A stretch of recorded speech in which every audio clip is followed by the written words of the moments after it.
It's trying to headbutt me, bro. Hello বন্ধুরা, কেমন আছেন সবাই? পবিত্র ঈদুল আজহার অগ্রিম শুভেচ্ছা জানিয়ে শুরু করছি আজকের ভিডিও। আজকের ভিডিও সবথেকে বেস্ট হতে চলেছে। আজকের ভিডিওতে আমি আপনাদের দেখাবো কিভাবে এখন নিউ টেকনোলজি ফার্মের পশুগুলো খামারের পশুগুলোকে রিপ্লেস করে দিচ্ছে। আমাদের দেশে যে সমস্ত পশুর খামার আছে, এখান থেকে আমাদের দেশের 40% পশু প্রডিউস হয়। তাহলে বাদবাকি 60% কোথা থেকে আসে? আমরা যে সমস্ত বড় বড় ছাগলগুলো দেখতে পাই, এই সমস্ত ছাগলগুলো কোথা থেকে আসে? এই সবগুলো আমাদের দেশীয় প্রাণী নয়, এই সবগুলো বিদেশ থেকে আগত। কিন্তু চালচলন এবং ভাব সব কিছু দেখে মনে হবে যেন এগুলো দেশীয় ছাগল। তো বন্ধুরা, আজকের ভিডিওতে আমি আপনাদের দেখাবো বিদেশের ফার্মে কি করে বিশাল বিশাল ওজনের ছাগল পালন করা হয়। আর এটাও দেখাবো এমন কিছু ছাগল যাদেরকে ঘি মাখন খাওয়ানো হয়। তার সাথে এমন ছাগল দেখাবো যার শরীরে জন্ম থেকে আল্লাহর নাম লেখা আছে। পুরো পৃথিবী এই ছাগলকে কেনার জন্য পাগল। এর সাথে দুবাইয়ের প্রিন্স ছাগলটিকে কেনার জন্য আবেদন পাঠিয়েছে, তাও ছাগলের মালিক ওই ছাগলটাকে বেচতে রাজি নয়। আর এই সব ছাগলগুলোর দাম শুনে তো আপনার চোখ কপালে উঠে যাবে। তো চলুন শুরু করা যাক আজকের ভিডিও।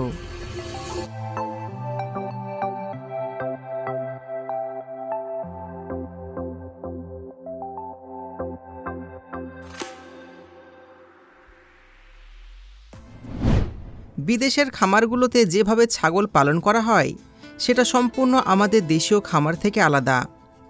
এই সমস্ত ফার্মগুলো সম্পূর্ণ রোবোটিক টেকনোলজিতে কাজ করে, আর শুধুমাত্র 3 থেকে 4 জন অপারেটর পুরো ফার্ম কন্ট্রোল করে থাকে। এই যে ফার্ম দেখতে পাচ্ছেন, এখানে প্রায় 1000 থেকে 1500 ছাগল থাকে। তো এই সমস্ত ছাগলগুলো কি করে পালন করা হয় এটাই একটু কাছ থেকে দেখে আসি। সব প্রথমে তো ভালো কোয়ালিটির ছাগলগুলো ফার্মে নিয়ে আসা হয়। এখানে ছোট ছোট বাচ্চা ছাগলগুলোকে নিয়ে আসা হয়, আর সবগুলোকে আলাদা আলাদা কেজে রাখা হয়। প্রতিটা খাঁচা আলাদা হয়ে থাকে। পুরুষ এবং মহিলা ছাগলগুলোকে আলাদা করে রাখা হয়। ছাগল হিসাবে এদেরকে আলাদা আলাদা খাবার দেয়া হয়। এইভাবে এদের 2 মাস মতন রাখা হয়। এখন ছাগলগুলো একটু বড় হয়ে গেছে, এদেরকে নিয়ে চলে যাওয়া হয় বড় বড় ফার্মের মধ্যে। এখানে সমস্ত ছাগলগুলো একসাথে থাকে। যেখানে ছাগল থাকে সেই জায়গা কিন্তু খুব নোংরা হয়, এর জন্য শুকনো খড় বিছিয়ে দেওয়া হয়। এই কাজ যদি মানুষ করতে যেত তাহলে অনেক সময় লেগে যেত। আর বড় বড় ফার্মগুলোতে মানুষ একা কাজ করতে পারবে না, সেখানে কিন্তু 100-200 জনের বেশি মানুষ লেগে যাবে। সেই জন্য এখানে অটোমেটিক রোবোটিক সিস্টেম ব্যবহার করা হয়েছে। 24 ঘন্টা পর পর শুকনো খড় চেঞ্জ করা হয়। ছাগলের খাবার দাবারের সমস্ত ব্যবস্থা আছে এখানে। খাবারও এখানে অটোমেটিক মেশিনের সাহায্যে দেয়া হয়। খাবার পানি খেয়ে ছাগলগুলো এখন দুধ দেওয়ার জন্য রেডি। এখানে ব্যবহার করা হয়েছে মিল্কিং পার্লার। এই সমস্ত ফিমেল ছাগল থেকে এই মেশিনের সাহায্যে দুধ বের করা হয়। ঘরে বসে থেকে ছাগলগুলো বোর হয়ে যায়। যেন এদের শরীর স্বাস্থ্য ঠিক থাকে সেই জন্য দিনে একবার করে বাইরে ছেড়ে দেওয়া হয়। সারাদিন বাইরে ঘোরাঘুরি করার পর বিকালবেলায় ফার্মে ফিরে আসে। এই ফার্ম পুরোপুরি অটোমেটিক। প্রতিটা ছাগলকে একসঙ্গে মনিটর করে, আর এটা দেখে যে কোনো ছাগল অসুস্থ হয়ে পড়েছে কিনা। যদি কোনো ছাগল অসুস্থ হয়ে পড়ে তৎক্ষণাৎ ওই ছাগলের ট্রিটমেন্ট করা হয়। এরপর ছাগলগুলোকে বাইরে চড়তে দেওয়া হয়। সারাদিন বাইরে ঘাস খাওয়ার পর যখন ঘরে ফিরে আসে তখন এদের দেওয়া হয় সবুজ ঘাস পাতা। তো বন্ধুরা, দেখতে পাচ্ছেন তো এই ছাগলগুলো কি করে পালন করা হচ্ছে। এবার এর মধ্যে যে সমস্ত ছাগলগুলো মেল ছাগল হয়ে থাকে সেগুলোকে পাঠিয়ে দেওয়া হয় মাংস করার জন্য, আর সব থেকে বেস্ট কোয়ালিটি ছাগলগুলো পাঠিয়ে দেওয়া হয় কুরবানির সময় কুরবানি দেওয়ার জন্য। আর এরা কিন্তু নর্মাল হয়ে আসে না, এদেরকে ফার্স্ট ক্লাস প্লেনে চাপিয়ে পাঠানো হয়। এর ফলে আমাদের দেশে 60% পশুর ঘাটতি পূর্ণ হয়ে যায়। তো বন্ধুরা, এগুলো তো দেখলেন বিদেশের ফার্মে কি করে ছাগল পালন করা হয়। এবার আমি আপনাদের নিয়ে যাই আমাদের দেশে পালন করা সব থেকে বড় ছাগলগুলোর কাছে। এই এক একটা ছাগলের ওজন 300 কিলোর বেশি হয়ে থাকে। মনে হবে যেন এক একটা ছোটখাটো বলদ।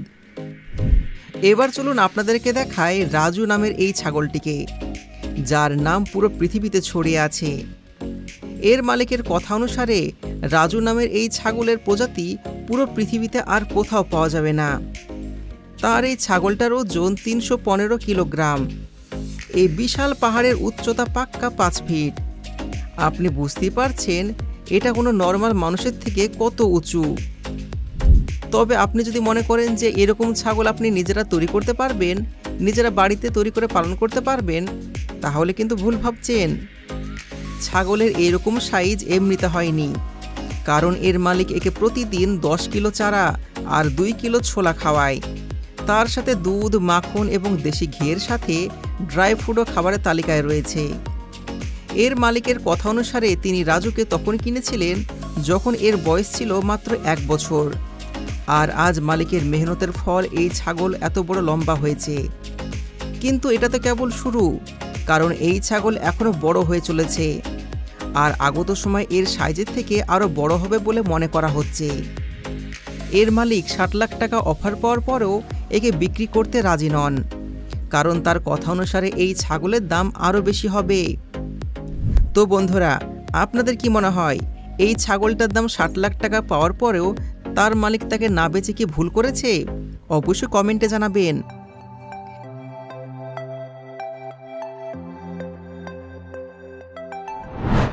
এবার এই ছাগলটা দেখুন। এই ছাগলটার নাম গোলাপি। এটা একটি নতুন প্রজাতির ছাগল। সুন্দরতার ব্যাপারে এই ছাগলটা আপনাকে মুগ্ধ করবে। আপনারা নিজেরা বুঝতে পারছেন এই ছাগলটা কত সুন্দর লাগছে। তার সাথে এর লম্বা লম্বা কান, পুরো 24 ইঞ্চি পর্যন্ত লম্বা, আর এরা সম্পূর্ণ সাদা শরীরের। সাদা লোম এই ছাগলের সৌন্দর্য আরও বাড়িয়ে তুলেছে। আল্লাহর রাস্তায় কুরবানি করার জন্য মানুষ এই ছাগলের জন্য কোটি টাকা দিতেও কিছু মনে করছে না, কিন্তু না জানি কেন এর মালিক একে বিক্রি করতে চাইছে না।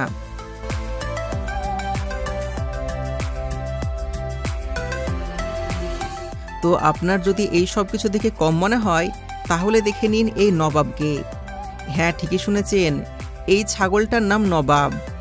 সাধারণ দেখতে এই ছাগল যদিও ওজনে খুব একটা ভারী নয়, কিন্তু জন্ম থেকে প্রাকৃতিক রূপে এই ছাগলের শরীরে আল্লাহ এবং মোহাম্মদ নাম লেখা আছে। শুধু এটাই নয়, এর শরীরে চাঁদ এবং তারার নিশান রয়েছে, যার কারণে মানুষ একে কেনার জন্য একদম পাগল হয়ে গেছে। কিন্তু এই মানুষটি তার ছাগলটিকে 5 কোটি টাকাতেও বিক্রি করতে চাইছে না, কারণ তিনি মনে করেন আল্লাহর রহমত যে তার ঘরে এইরকম ছাগল জন্ম নিয়েছে। এই বছর তিনি এই ছাগলটিকে আল্লাহর রাস্তায় কুরবানি দেবেন।